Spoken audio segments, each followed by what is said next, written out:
Hello students, welcome back to your own learning platform Vedika commerce classes. आज इस class के अंदर हम एडमिशन ऑफ पार्टनर समझेंगे, जहां पे ए और बी एग्जिस्टिंग पार्टनर्स हैं, सी आ रहा है 1/5 के लिए और हमें ये कुछ कंडीशंस दे रखी है कि सी आ रहा है 1/5 के लिए, लेकिन अपने शेयर का 1/5 वो ए से लेता है। बेटा यहाँ पे सेंटेंस पे ध्यान देना, 1/5 of his share, C 1/5 of his share वो ए से लेता है और 4/5 शेयर फ्रॉम बी से लेता है। तो यहाँ पे दो मेन वर्ड हैं, एक ऑफ, ठीक है, और एक फ्रॉम। तो यहाँ पे किस तरह से ट्रीटमेंट करना है ये इस क्लास के अंदर करेंगे, तो समझ लेते हैं टाइम वेस्ट किए बिना। अब देखो ए और बी हमारे पास 3:2 है, सी आ रहा है 1/5 के लिए और यहाँ पे कंडीशन बता दी गई है कि सी अपने शेयर का, बेटा देखो C acquires 1/5 of his share from A, अपने शेयर का 1/5 ए से लेता है। तो अपने शेयर का, उसका शेयर था कितना, 1/5 था ना, तो 1/5 का 1/5 वो ए से ले रहा है फ्रॉम, ठीक है। तो यहाँ पे आ जाएगा 1/25 लेगा वो फ्रॉम ए। तो इस सेंटेंस को हमने फ्रॉम में ही कन्वर्ट कर लिया, ठीक है।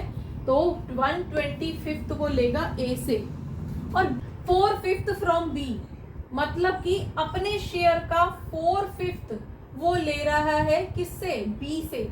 इसका मतलब है 4/25 वो बी से ले रहा है। क्लियर है बेटा। 1/5 of his share from A, अपने शेयर का 1/5 मतलब कि 1/25 वो ए से ले रहा है और अपने शेयर का 4/5 वो बी से ले रहा है। तो 4/5, 1/5 का 4/5 वो बी से ले रहा है, ठीक है। तो ये क्या है, ये इनके सेक्रीफाइसिंग रेशो हैं। तो अगर हम सेक्रीफाइसिंग दिखाएं तो सेक्रीफाइसिंग रेशो ए और बी का कितना है, 1/25 और 4/25। तो सीधे 1:4 लिख दें, डिनोमिनेटर तो सेम है, राइट। तो ये तो सेक्रीफाइसिंग हो गया। अब आ जाते हैं न्यू पीएसआर के अंदर। तो न्यू पीएसआर के अंदर क्या है, 3/5 उसका पहले से था ए का, उसमें से 1/25 उसने दे दिया सी को। इस तरह से करके 14/25 उसका न्यू पीएसआर निकल गया ए का। बी का निकाल लेते हैं। बी का 2/5 था, जिसमें से 4/25 दे दिया। तो यहाँ पे कितना हो जाएगा, एलसीएम 25 रहेगा, 5 5 जा 10 - 4 6/25 ये आ जाएगा। तो न्यू पीएसआर यहाँ पे हम सीधे लिख देते हैं, कौन कौन है, ए है, बी है और सी है। ए का 14/25 है, बी का 6/25 है और सी का 1/5 था। तो 1/5 को डिनोमिनेटर सेम करने के लिए हमें 5 से मल्टीप्लाई करनी पड़ेगी। तो यहाँ पे रेशो क्या आ जाएगा आपका,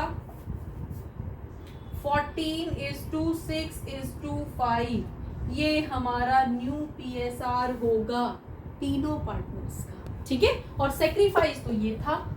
क्लियर हो गया बेटा। तो यहाँ आपको सेंटेंस पे ध्यान देना है कि सी ले रहा है 1/5 ऑफ हिज शेयर, मतलब अपने शेयर का 1/5 ए से ले रहा है और 4/5 शेयर फ्रॉम बी, और 4/5 अपने शेयर का 4/5 बी से ले रहा है। तो जब अपने शेयर का 4/5 या अपने शेयर का 1/5 निकालना है तो हम मल्टीप्लाई करके इस तरह से निकालते हैं, ठीक है, और फिर न्यू पीएसआर निकाल देते हैं। क्लियर। तो सेक्रीफाइसिंग अगर हम देखते हैं तो सेक्रीफाइसिंग क्या था, डिनोमिनेटर सेम थे, 1:4 इन्होंने सेक्रीफाइस किया है। तो होपफुली आपको ये समझ आया होगा किस कंडीशन में किस तरह से कैलकुलेट करते हैं। और डिटेल्स के लिए ये वीडियोस आपकी हेल्प करेगी, आप वहां से भी और बेसिक्स जान सकते हैं। होपफुली आपने इस वीडियो से कुछ सीखा होगा। For more keep watching, keep learning. Thank you.